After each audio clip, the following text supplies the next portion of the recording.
అహోబిలంలో TDP MLA Akhilapriya అనుచరులు చేస్తున్న అక్రమాలపై తీవ్ర స్థాయిలో మండిపడ్డారు మాజీ ఎమ్మెల్యే బ్రిజేంద్రారెడ్డి. తాటాకు చప్పులకు ఎవరూ భయపడరు అని అహోబిలంలో జరిగే అన్యాయాన్ని మాత్రమే ప్రశ్నిస్తున్నట్లు స్పష్టం చేశారు. అఖిలప్రియ గాలి మాటలు మాట్లాడడం ఆపాలి అని చురకలు అంటించారు.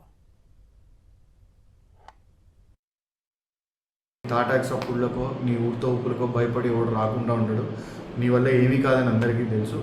రెండో విషయం, నువ్వు ముఖ్యంగా ఏదో ఆ అగ్రిమెంట్ ఫేకు, అది ఫేకు, ఇది ఫేకు, నేనేదో సారథిని సపోర్ట్ చేస్తున్నా, నేనేదో వాళ్ళని సపోర్ట్ చేస్తున్నా, వీళ్ళని సపోర్ట్ చేస్తున్నా అని మాట్లాడుతున్నావు. నేను ఎవరిని సపోర్ట్ చేయడం లేదు. నేను అహోబిలంలో జరిగే అన్యాయాన్ని మాత్రమే ప్రశ్నిస్తున్నా. అహోబిలంలో అన్యాయం జరుగుతుందా లేదా, అక్రమాలు జరుగుతున్నాయా లేదా, దోపిడీ జరుగుతుందా లేదా అన్నదే నేను ప్రశ్నిస్తున్నా తప్పితే నేను వేరే ప్రశ్నించడం లేదు. ఈరోజు మీరు ఏ రైట్తో వెళ్ళి అక్కడ ఆపారు, దేనికి ఆపారు? ఆ అగ్రిమెంట్ ఒరిజినల్ కాదను, దాని మీద ఎవరు కంప్లైంట్ ఇవ్వాలా? పీఠాధిపతి కంప్లైంట్ ఇవ్వాలి కదా, మఠం వాళ్ళు కంప్లైంట్ ఇవ్వాలి, మఠం వాళ్ళు కంప్లైంట్ ఇచ్చేవాళ్ళు కదా. నీకు సస్పెన్షన్కి రిజిగ్నేషన్కి కూడా తేడా తెలీదు.